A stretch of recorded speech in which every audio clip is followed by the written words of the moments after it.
Munculnya Sayap-Sayap Patah di bioskop pada Agustus 2022 menambah daftar film pesanan institusi negara yang digarap untuk mendongkrak pamor mereka di masyarakat. Film besutan Denny Siregar ini adalah contoh penggunaan film sebagai instrumen propaganda. Penonton mengadopsi sebagian atau keseluruhan posisi politik si propagandis lalu menyebarkannya di luar bioskop. Film adalah media yang sangat efektif untuk menyebarkan propaganda karena ia bisa ditonton rame-rame oleh orang banyak dalam jangka waktu yang relatif singkat dan bersifat menghibur. Sehingga penonton tidak sadar bahwa dia sedang disusupi paham tertentu. Contohnya, Sayap-Sayap Patah berdurasi 1 jam 49 menit, sedangkan satu studio bioskop bisa menampung 100-300 penonton sekaligus. Dalam kurang dari 2 jam, harapannya 300 orang di dalam studio akan jadi simpatisan Polri setelah penonton menonton akting Nicholas Saputra jadi polisi ganteng dan perwira di film tersebut. Praktek propaganda negara lewat sinema sudah lumrah dilakukan dari sejak teknologi film muncul sebagai karya seni dan media hiburan yang dinikmati masyarakat luas. Biasanya, film propaganda dipesan untuk memantik rasa nasionalisme, mendukung perang, menyebarkan ideologi atau agama, atau malah memeranginya. Peran film dalam menggerakkan mood politik dan ideologi masyarakat bisa ditelusuri sejak awal abad ke-20 dan pada gilirannya turut menggulirkan roda sejarah selama masa damai dan masa perang.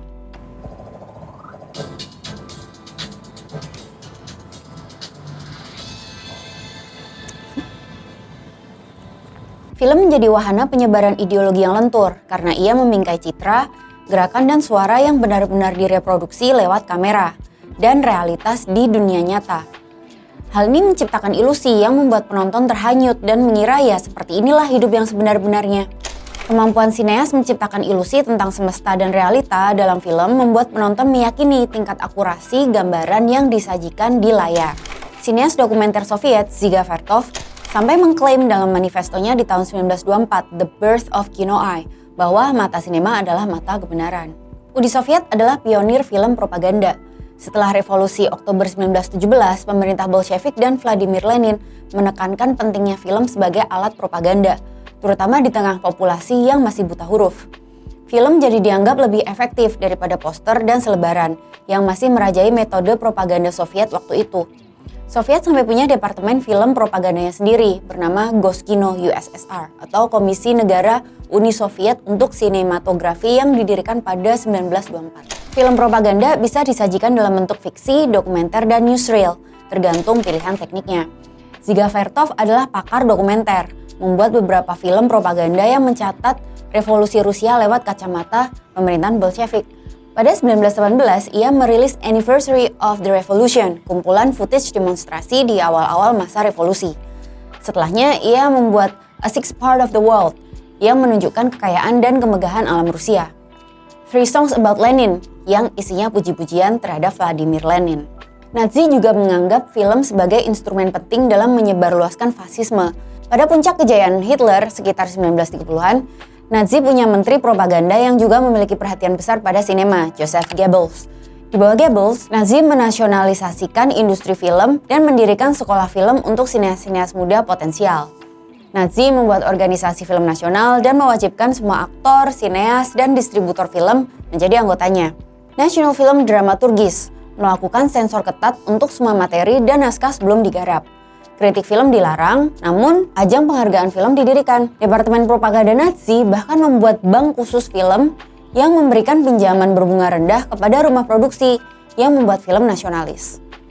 Film-film produksi departemen propaganda kerap jadi ajang mejeng buat politisi Nazi seperti Hitler, Goebbels, dan Hermann Göring yang beradu akting dengan para bintang film seperti Sarah Leander, Lil Dagover, dan Heinz Rühmann yang menjadi langganan departemen ini.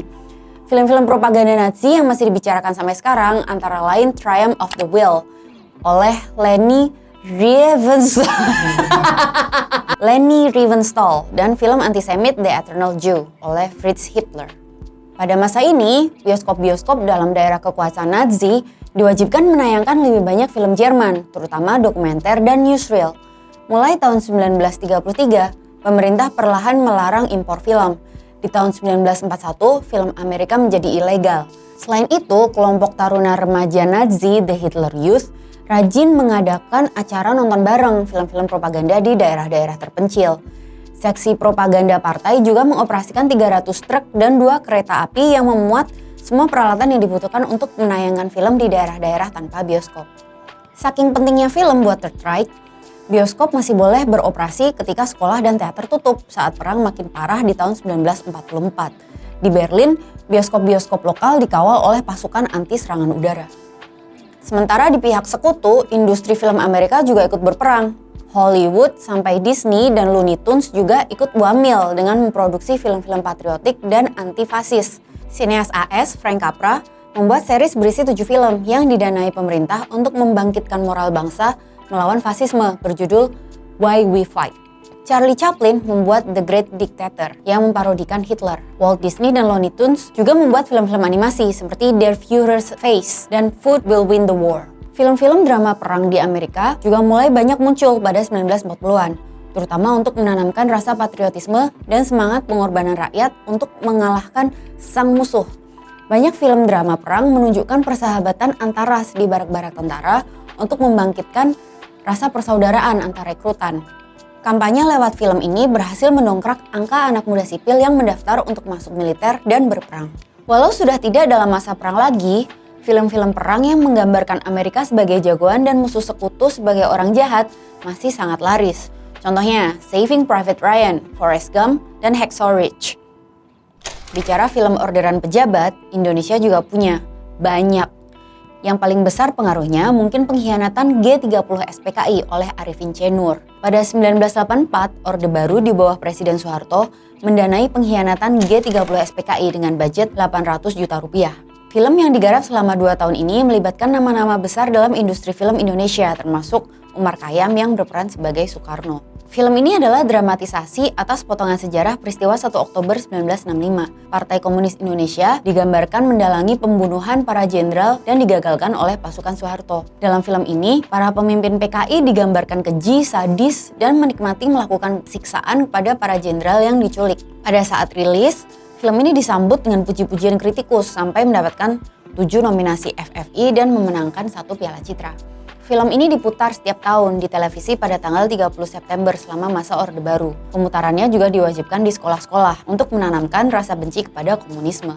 Ketika Soeharto lengser di tahun 1998, pemutaran wajibnya akhirnya ditiadakan dan orang-orang mulai bisa berbicara secara kritis dalam menanggapi film ini. Kelompok musik Melancholic Beach menarasikan pengalaman mereka digiring ke bioskop waktu masih SD untuk menonton film ini dalam lagunya Bioskop Pisau Lipat.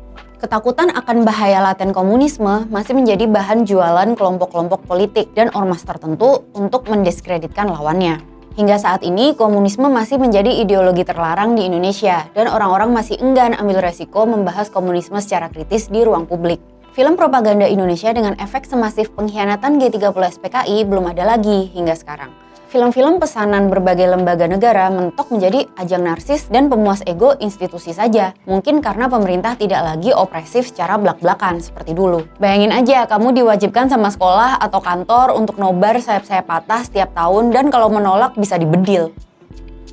Film orderan pejabat yang flop di pasaran contohnya adalah Sang Perwira. Film yang jelek aja belum ini dibintangi oleh polisi betulan. Ada Ibda Aditya ACP, Ibda Dimas Adit S, Ibda M Fauzan Yonandi, sampai Kapolri saat itu Tito Karnavian. Pejabat tinggi negara seperti Luhut Binsar Panjaitan, Yasona Lauli, dan Ganjar Pranowo juga ikut mejeng sebagai cameo. Di tahun 2014, Mensesnek Yusril Iza Mahendra membintangi film jelek berjudul Laksamana Cheng Ho. Ya, dia bermain peran menjadi Laksamana Cheng Ho itu sendiri.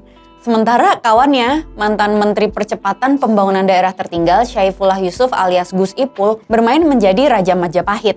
Kedua politisi ini beradu akting dengan aktor senior Slamet Raharjo Djarot dan Nurul Arifin. Jadi, kalau kamu heran kok mau Nicholas Saputra main di film polisi? Ya nggak usah heran. Tontonan propaganda yang cukup berhasil menarik simpati masyarakat hingga saat ini mungkin The Police yang tayang di Trans 7 dan disokong oleh Polri. Trans 7 menggambarkan The Police ini sebagai sebuah program reality yang mengikuti aksi dan kegiatan kepolisian dalam menjaga keamanan, menangkap pelaku kejahatan, serta memberikan teladan bagi masyarakat. Tayangan ini tidak hanya mengikuti sepak terjang polisi memberantas kriminalitas ringan dalam masyarakat seperti balap liar dan judi, namun juga penggerebekan kegiatan-kegiatan di ranah pribadi yang dianggap melanggar norma. Misalnya, anak muda nongkrong mabuk-mabukan, dan pasangan tidak menikah yang lagi enak-enak di Hotel Melati. The Police menggambarkan anggota polisi sebagai punggawa moral, protagonis yang gagah perwira melindungi dan mengayomi masyarakat. Postingan Instagram resmi mereka bahkan menyertakan tagar, "Tidak percuma lapor polisi." Untuk melawan tagar "Percuma lapor polisi" yang ramai di Twitter sejak terbitnya seri laporan dari Project Multatuli. Pada 2021, tayangan ini meraih ranking 4 rating tertinggi di Indonesia, menjadi satu-satunya tayangan non-drama dalam tangga top 10 rating tersebut. Ironisnya, kebanyakan penonton yang menikmati tayangan ini mungkin akan menemukan dirinya sendiri menjadi antagonis ketika masuk dalam reality show The Police. Mungkin sebelum pakai uang rakyat untuk bikin film propaganda, pemerintah bisa riset dulu target audiensnya rakyat yang mana. Aku ditangkap tukang bakso nggak ya?